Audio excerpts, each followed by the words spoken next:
Hi welcome to unlocking chemistry. अगर आप channel पर नए हैं तो प्लीज़ चैनल को सब्सक्राइब कर लें और बेल आइकन को प्रेस कर दें ताकि आप जो मैं वीडियो डालूँ वो वीडियो आपके पास नोटिफिकेशन पहुंच जाए। हेलो क्लास 11 कैसे हैं आप? Welcome back to my channel unlocking chemistry. क्या पढ़ने वाले हैं आज हम? क्लास 11 क्या चल रहा है? Atomic structure. और एटॉमिक स्ट्रक्चर में हम क्या पढ़ रहे थे? हमने अभी dual nature of light radiation पढ़ा है। ठीक है, पढ़ा है। लाइट का ड्वेल नेचर होता है particle as well as wave. किसने कहा है बच्चों? आइंस्टीन ने कहा है, क्योंकि हमने ब्लैक बॉडी रेडिएशन पढ़ लिया, फोटो इलेक्ट्रिक इफेक्ट पढ़ लिया, ठीक है, और कुछ न्यूमेरिकल्स कर लिए फोटो इलेक्ट्रिक इफेक्ट के ऊपर। आज हम बोर्स एटॉमिक मॉडल पढ़ने वाले हैं, जिसका हम बहुत टाइम से वेट कर रहे थे। तो मैंने आपको कहा था बोर्स एटॉमिक मॉडल बेटा हम तब पढ़ेंगे जब हम लाइट के बारे में थोड़ा सा जान लेंगे, ठीक है, क्योंकि इस मॉडल को पढ़ने के लिए लाइट के बारे में आपका जानना जरूरी है। तो टाइम वेस्ट ना करते हुए सीधे आते हैं। अब देखिए रदरफोर्ड का जो मॉडल था, हल्का सा रिवाइज कर लेते हैं। वो क्या था? सेंटर में न्यूक्लियस है, बाहर वाले स्पेस को बोलते हैं एक्स्ट्रा न्यूक्लियस स्पेस, जहां पे इलेक्ट्रॉन्स घूमते हैं। इलेक्ट्रॉन्स का कोई पाथ वेल डिफाइंड नहीं है। Electron can be very near, it can be very far from the nucleus. ये हम रदरफोर्ड्स मॉडल में पढ़ चुके हैं, ठीक है। फिर रदरफोर्ड्स के मॉडल में एक प्रॉब्लम थी। क्या थी? कि Rutherford's model can not explain the stability of an atom. मतलब क्या है?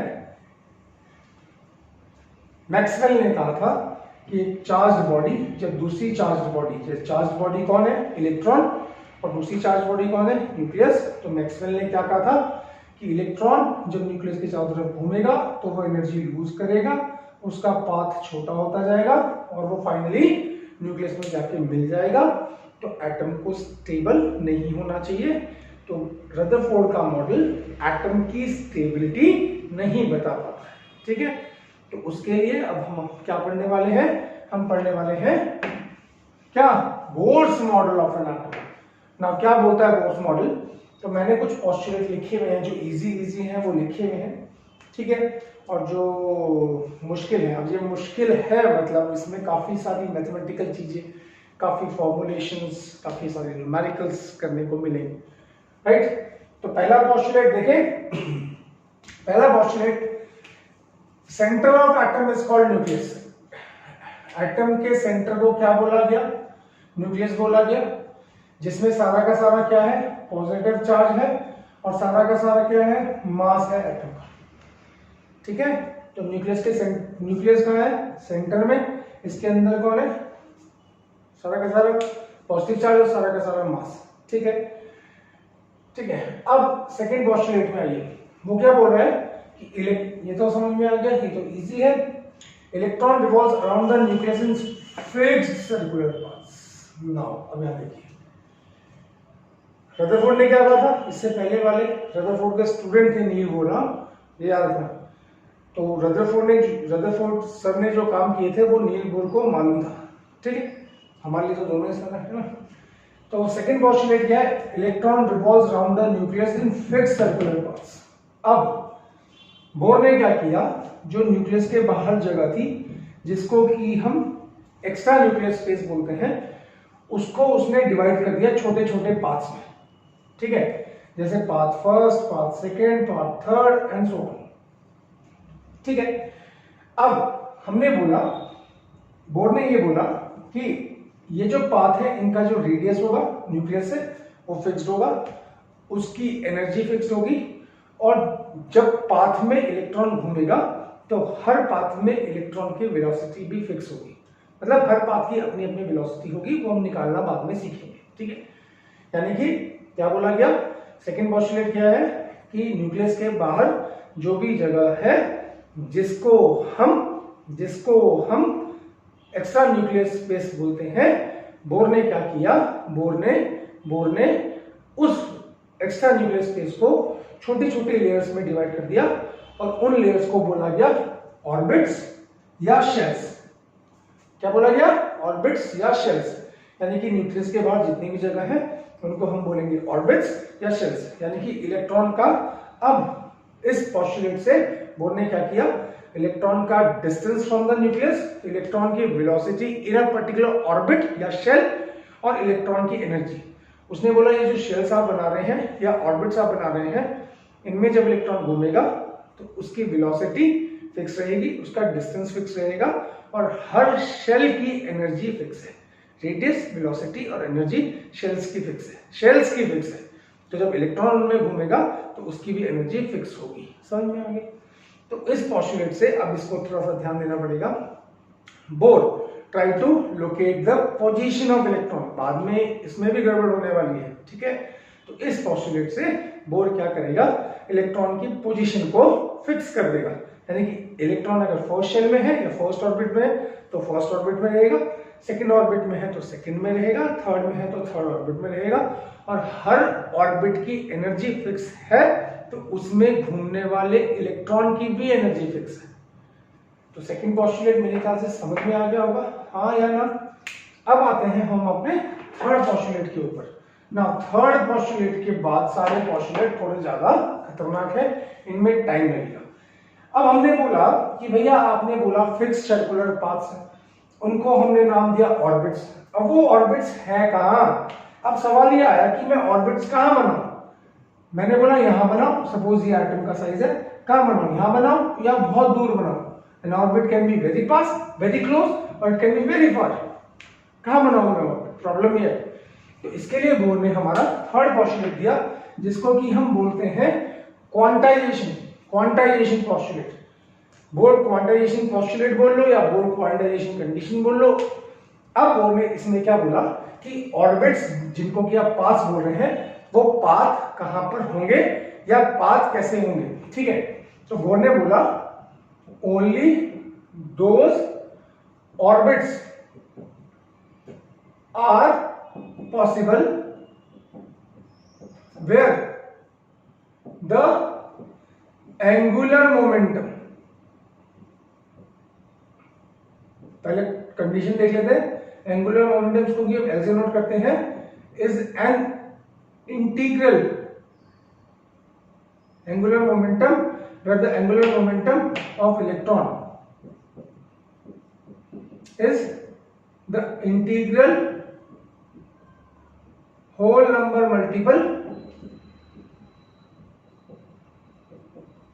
Of h over 2 pi। Now अब ये समझना पड़ेगा, क्या बोला पहले आप पॉइंट पढ़ लीजिए। अब हमने सेकंड पोस्टुलेट में क्या बोला कि शेल्स बना दिए भैया, ऑर्बिट्स बना दिए। तो अब मैंने एक स्टूडेंट ने पूछा सपोज कि सर शेल्स का बनाओ, मैंने बंद तो कर रहे छोटे छोटे छोटे छोटे छोटे शेल्स बनाओ। और दूसरे स्टूडेंट ने बोला नहीं सर मैं तो एक शेल यहां बनाऊंगा और एक शेल ऐसे बनाऊंगा, ठीक है ना। अब दो स्टूडेंट है आपस में लड़ाई कर रहे हैं कि एक बोल रहा है नहीं मैं तो छोटे छोटे शेल बनाऊंगा, दूसरा स्टूडेंट बोल रहा है नहीं मैं तो बड़े बड़े शेल्स बनाऊंगा। तो बोर्ड ने क्या बोला, नहीं आप अपनी मर्जी से शेल नहीं बनाएंगे या अपनी मर्जी से ऑर्बिट नहीं बनाएंगे। क्या बोला बोर्ड ने, देखो ध्यान से पढ़ो, ओनली दोज ऑर्बिट्स या शेल्स, ऑर्बिट्स और शेल्स एक ही बात है, are possible where the angular momentum. ना अब इसमें फंस रहे होंगे आप लोग कि ये क्या बोला है, इसको भी अभी लाते हैं, ठीक है। Angular momentum of electron is an integral whole number multiple of h over 2 pi। यानी कि एंगुलर मोमेंटम जो उसने बोला h over 2 pi। नाउ पहले लास्ट वाली लाइन को डिस्कस कर लेते हैं, integral whole number multiple. Integral whole number multiple का मतलब है कि suppose integral whole number multiple का मतलब है h over 2 pi।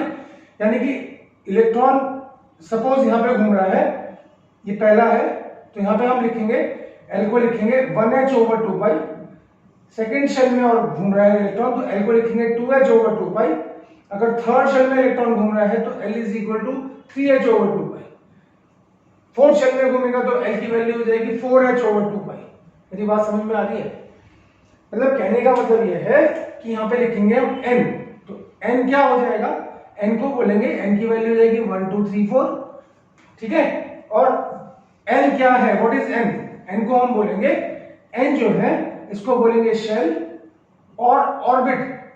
क्या बोलेंगे, शेल और ऑर्बिट।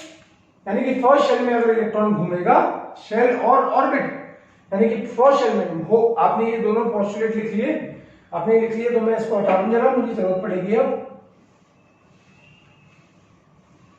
ठीक है। तो क्या बोला गया, वही ऑर्बिट्स पॉसिबल होंगे जहां पे एंगुलर मोमेंटम, अभी एंगुलर मोमेंटम पर भी आ रहे हैं, is an integral multiple of h over 2 pi। h आपको पता है what is h? h is Planck's constant, ये पढ़ रहे हैं ना हमने, h इज प्लैंक्स कांस्टेंट। तो ऑर्बिट वही बनेगा जहां एंगुलर मोमेंटम जो है वो इंटीग्रल होल नंबर मल्टीपल होगा h over 2 pi, ठीक है। और n का मतलब क्या है? n is called the shell number और द ऑर्बिट नंबर, यानी कि उसने ये बोला कि फर्स्ट शेल में एंगुलर मोमेंटम की वैल्यू होगी 1h over 2 pi, second shell में होगी 2h over 2 pi, third shell में होगी 3h over 2 pi, ठीक है। उसने ये बोला कि एंगुलर मोमेंटम को आप 1.5h over 2 pi नहीं लिख सकते या 2.5h over 2 pi नहीं लिख सकते, समझ में आ गया? तो एंगुलर मोमेंटम जो है वो इंटीग्रल होल नंबर मल्टीपल है h over 2 pi का, यानी कि हमने लिख दिया nh over 2 pi, और n को हम क्या बोल रहे हैं? शेल या ऑर्बिट। n की वैल्यू 1, 2, 3 या 4 हो सकती है, समझ में आ गया? आपने पढ़ा होगा बचपन में मतलब 9th-10th में आपने पढ़ा होगा n क्या है? Shell number. तो n इज इक्वल टू 1, इसका मतलब क्या? k शेल, पढ़ा है ना। n इज इक्वल टू 2, इसका मतलब l shell, and so on. पढ़ा है या नहीं पढ़ा है आप लोगों ने? दिखाई दे रहा है आप लोगों को? हाँ या ना? तो n क्या है? n is the shell number. L shell, M shell, K, L, M, N ऐसा पढ़ा होगा ना आपने, ठीक है। n इज इक्वल टू 3 हो जाएगा तो क्या? L shell, K, L, M shell हो जाएगा, एंड सो ऑन। पहले बताओ हाँ या ना, ठीक है। तो हम क्या बोलेंगे? इलेक्ट्रॉन उसी ऑर्बिट में रिवॉल्व करेगा जहां पर उसका एंगुलर मोमेंटम, समझ में आ रहा है, h over 2 pi होगा या 2h over 2 pi होगा या 3h over 2 pi होगा, ठीक है, ठीक है। फ्रैक्शन में एंगुलर मोमेंटम यानी कि 1.5h over 2 pi या 2.5h over 2 pi नहीं होगा। यहां तक समझ में आ गया? इसका मतलब एंगुलर मोमेंटम जो है क्वांटाइज है, क्वांटाइज है। क्वांटाइज का मतलब फिक्स्ड अमाउंट में है, क्वांटाइज का मतलब फिक्स्ड अमाउंट में है, ठीक है। क्वांटाइज का मतलब पता है? Available in fixed amount, that's called quantize. तो फिक्स्ड अमाउंट क्या है? 1h over 2 pi या 2h over 2 pi या 3h over 2 pi या 4h over 2 pi। तो मेरे ख्याल से ये पॉइंट समझ में आ गया होगा, इसमें कोई प्रॉब्लम नहीं है। अब आते हैं हम टर्म, हमारे पास टर्म है एंगुलर मोमेंटम।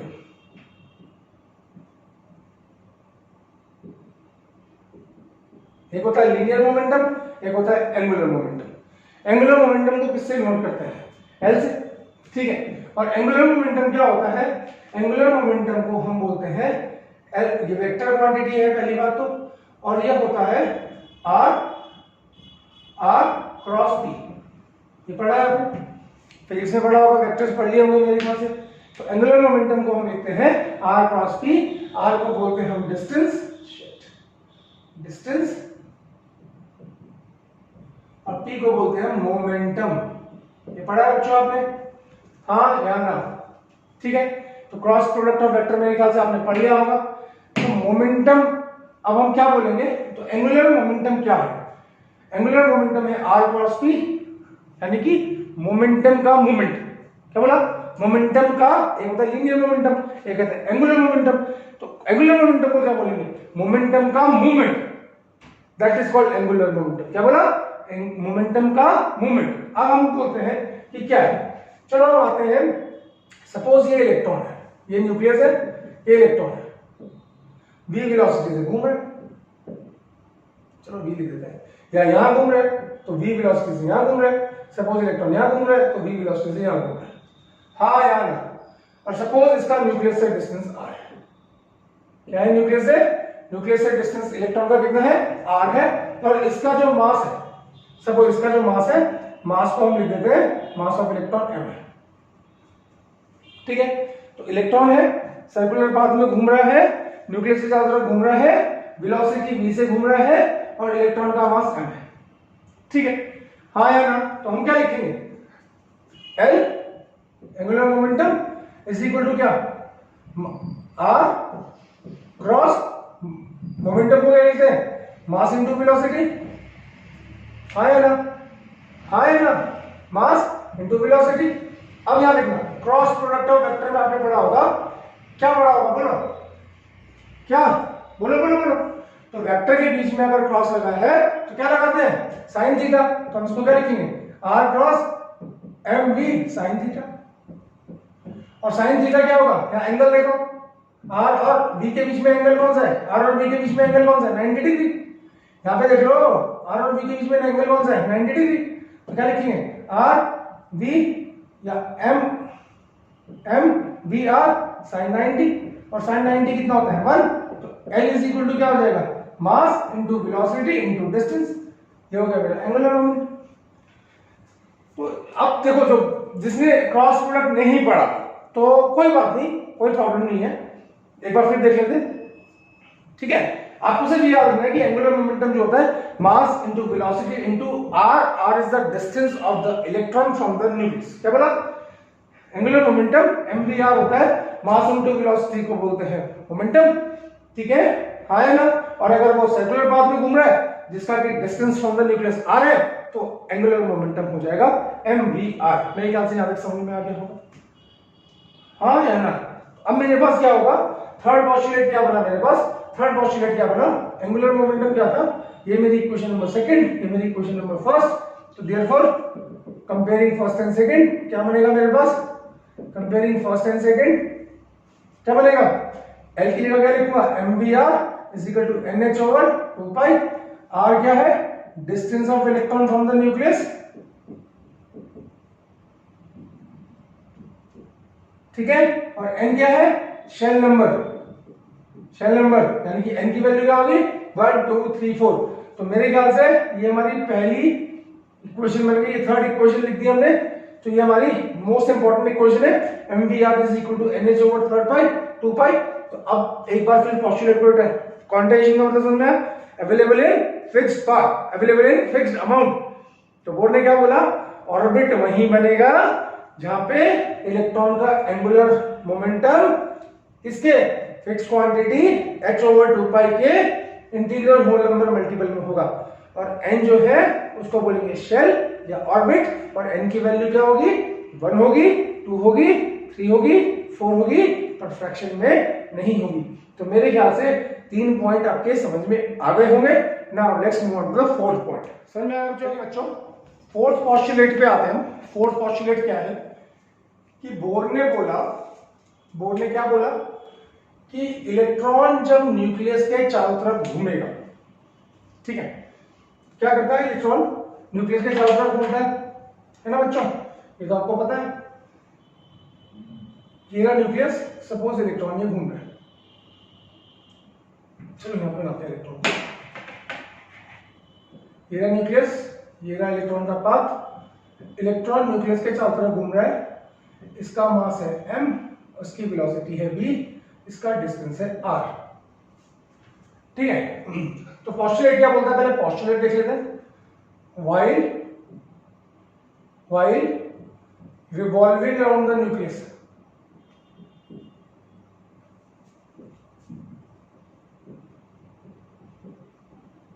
ठीक है, इलेक्ट्रॉन जब न्यूक्लियस के चारों तरफ घूम रहा है, द इलेक्ट्रोस्टैटिक फोर्स, अब क्या होगा भाई, इसके पास ये कौन है, ये हमारा न्यूक्लियस,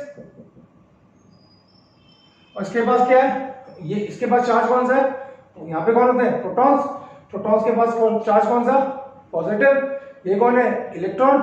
तो इन दोनों के बीच में कौन सा फोर्स ऑफ अट्रैक्शन होगा, इलेक्ट्रोस्टैटिक। तो बोर्ड ये बोलता है कि while revolving around the nucleus, the electrostatic force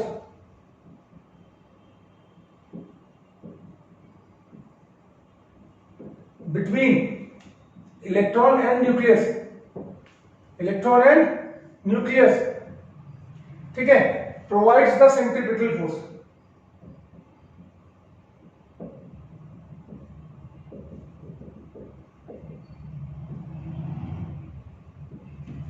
अब ये समझना पड़ेगा आपको। देखो बेटा क्या,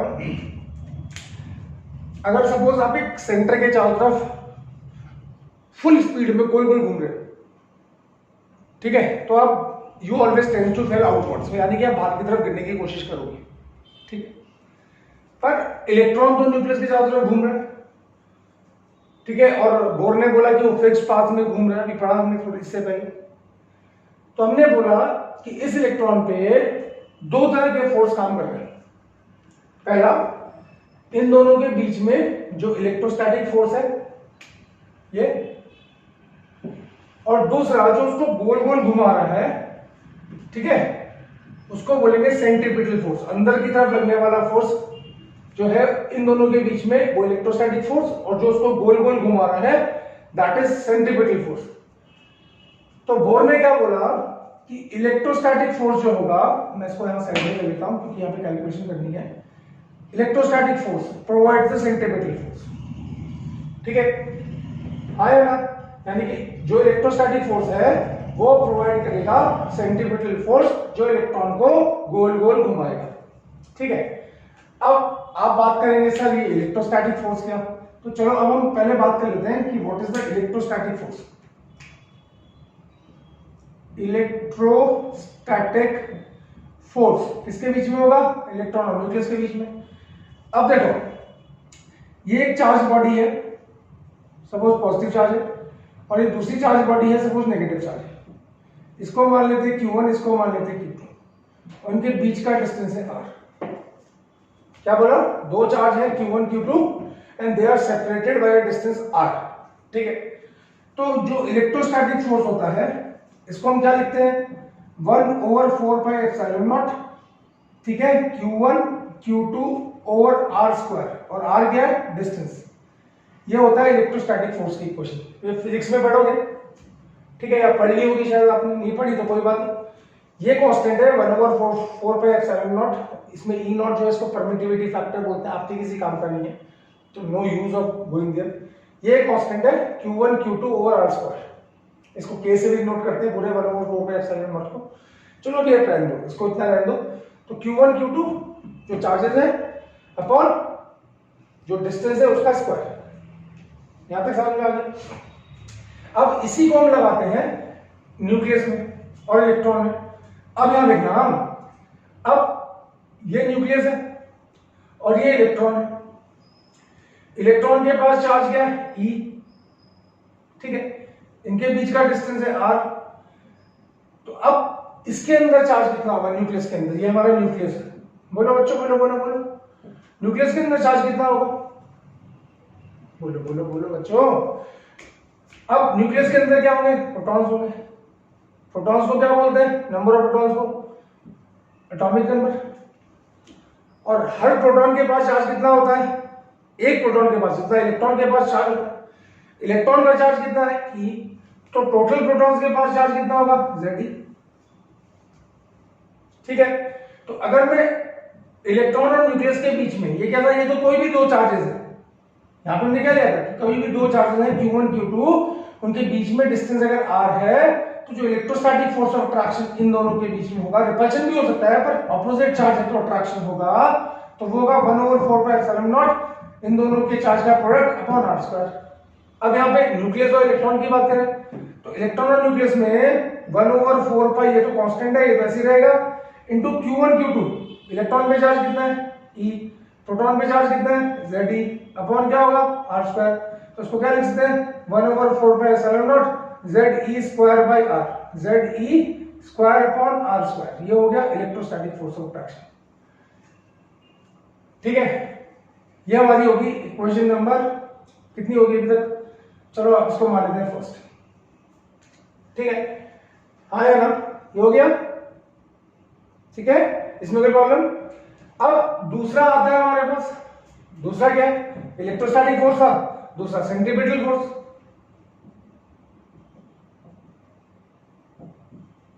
जिसको भी हम लिख रहे हैं Fc, ठीक है। और सेंट्रीपिटल फोर्स जो होता है, ये होता है जो गोल गोल घुमा रहा है इलेक्ट्रॉन को, जो किसकी वजह से, इलेक्ट्रोस्टैटिक फोर्स ऑफ अट्रैक्शन के, ये होता है mv square by r। m होता है मास, v वेलोसिटी, और r मतलब डिस्टेंस, हाँ है ना। अब हमने क्या बोला, हमारी इक्वेशन क्या थी, हमारा पोस्टुलेट क्या था कि जो इलेक्ट्रोस्टैटिक फोर्स है इलेक्ट्रॉन और न्यूक्लियस के बीच में, वही सेंट्रीपिटल फोर्स प्रोवाइड कर रहा है, यानी कि दोनों फोर्स इक्वल हैं, जिसकी वजह से इलेक्ट्रॉन फिक्स पाथ में घूम रहा है। तो अब इसको और इसको इक्वेट कर दो, ये होगी सेकंड, तो equating first and second, equating first and second, ठीक। तो मेरे पास क्या आ जाएगा, 1/4 pi epsilon naught into Ze square upon r square is equal to m v square by r. ये हमारी होगी इक्वेशन नंबर 3। अब ये काम आने वाली है, क्या काम आने वाली है? जब आप वेलोसिटी निकालोगे, जब आप रेडियस निकालोगे, तब काम आएगी ये इक्वेशन। ठीक है, तो इन इक्वेशन को हमने अभी दो इक्वेशन बनाई, एक कौन सी, electrostatic force is equal to centimetre force, और एक हमने इससे पहले इक्वेशन बनाई थी mvr is equal to nh/2π।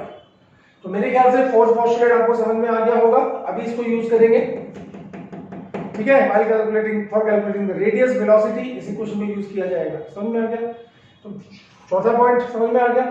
अब आते हैं हमारे पांचवें पॉइंट के ऊपर, इसको हटाए। ठीक है, 4 पॉइंट मेरे ख्याल से क्लियर हो गए। Let's move on to the 5th point.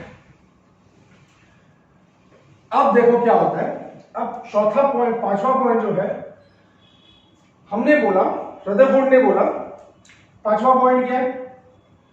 पांचवा पॉइंट ये है कि electron while moving in an orbit, orbit को क्या बोलते हैं? शेल भी बोलते हैं, और shell has a fix energy. Electron जब किसी ऑर्बिट या शेल में घूम रहा है तो उसकी एनर्जी फिक्स है। क्यों फिक्स है? क्योंकि हर शेल की एनर्जी फिक्स है। एनर्जी निकालना भी बताएंगे आपको इलेक्ट्रॉन की, ठीक है, समझ में आ गया? क्योंकि बोर मॉडल जो है ना बेटा, सिंगल इलेक्ट्रॉन सिस्टम के लिए होता है। सिंगल इलेक्ट्रॉन मतलब एक इलेक्ट्रॉन सिस्टम के लिए, ठीक है, इसके लिए होता है एक इलेक्ट्रॉन सिस्टम के लिए। मल्टी इलेक्ट्रॉन सिस्टम में ये काम नहीं करता Bohr's model of an atom, ठीक है। तो इलेक्ट्रॉन, एक इलेक्ट्रॉन की बात करेंगे।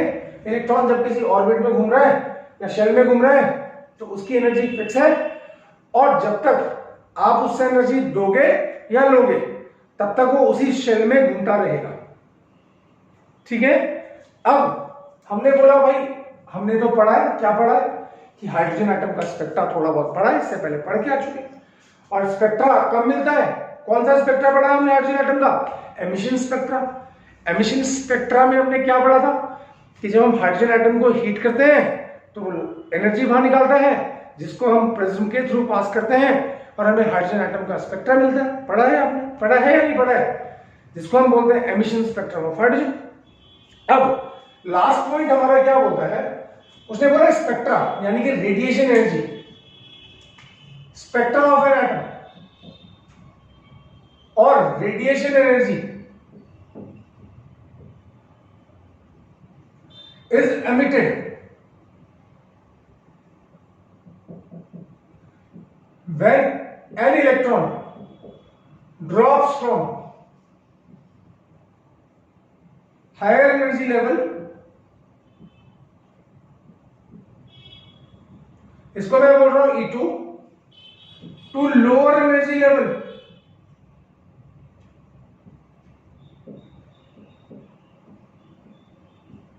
E1,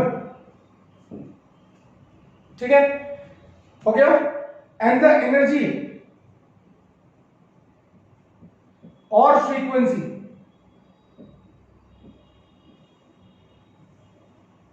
of spectral lines is given as,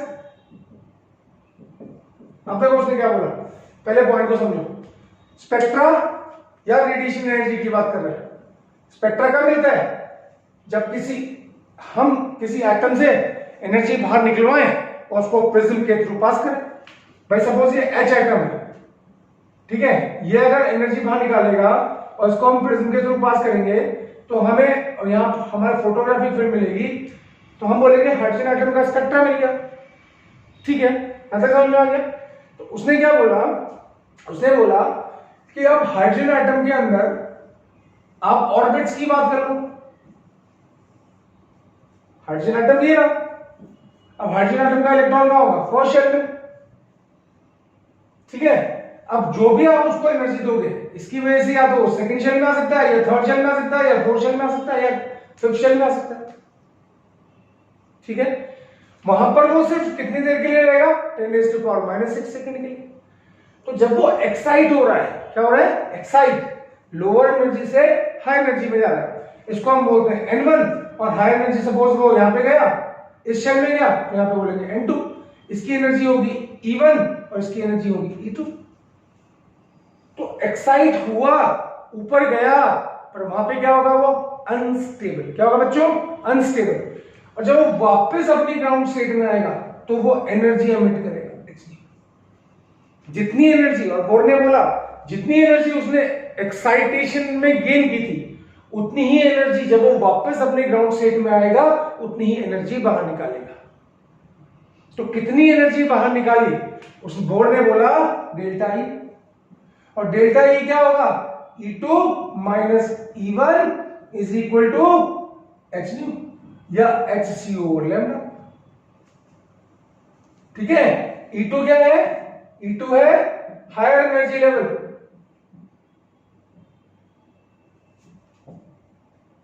और E1 क्या है, लोअर एनर्जी लेवल। ठीक है, तो वो क्या बोलता है, रेडिएशन एनर्जी यानी कि जो एनर्जी जो हम स्पेक्ट्रा किसी एटम का निकाल रहे हैं या स्पेक्ट्रा किसी एटम का मिलेगा, वो तब मिलेगा जब इलेक्ट्रॉन हायर एनर्जी लेवल से वापस अपने ग्राउंड स्टेट में या लोअर एनर्जी लेवल में आएगा, तो वो लाइट एमिट करेगा। उस लाइट को जब आप प्रिज्म के थ्रू पास करोगे तो आपको उस एटम का स्पेक्ट्रा मिलेगा, और उसकी जो एनर्जी या फ्रीक्वेंसी होगी वो आप इस इक्वेशन से कैलकुलेट करोगे। ठीक है बच्चों, तो मेरे ख्याल से बोर मॉडल आपको समझ में आ गया होगा, पोस्टुलेट समझ में आ गए होंगे। आज हमारा बोर मॉडल खत्म हो गया, पर अभी पूरी तरह से खत्म नहीं हुआ है, क्योंकि अभी हमें क्या निकालनी है, एनर्जी ऑफ इलेक्ट्रॉन निकालना सीखना है, वेलोसिटी ऑफ इलेक्ट्रॉन निकालना सीखना है, रेडियस ऑफ इलेक्ट्रॉन निकालना सीखना है, और नंबर ऑफ स्पेक्ट्रल लाइंस निकालनी सीखनी है। तो अगले वीडियो में, नेक्स्ट वीडियो में प्लीज सीक्वेंस से देखना वीडियोस, क्योंकि यहाँ पे जो हमने फॉर्मूले डिराइव किए हैं वो सारे अगले वीडियो में यूज होने वाले हैं। ठीक है, तो अगले वीडियो में हम क्या निकालना सीखेंगे, velocity, energy, radius, number of spectral lines, 4 चीजें। क्योंकि क्वेश्चन जो आते हैं, चाहे वो स्कूल लेवल पे आए, चाहे वो कंपटीशन लेवल पे आए, नीट या जेई में आए, वो सब उन्हीं के ऊपर आते हैं। ठीक है, तो होप यह वीडियो अच्छा लगा होगा। तो thank you so much for watching. अगले वीडियो में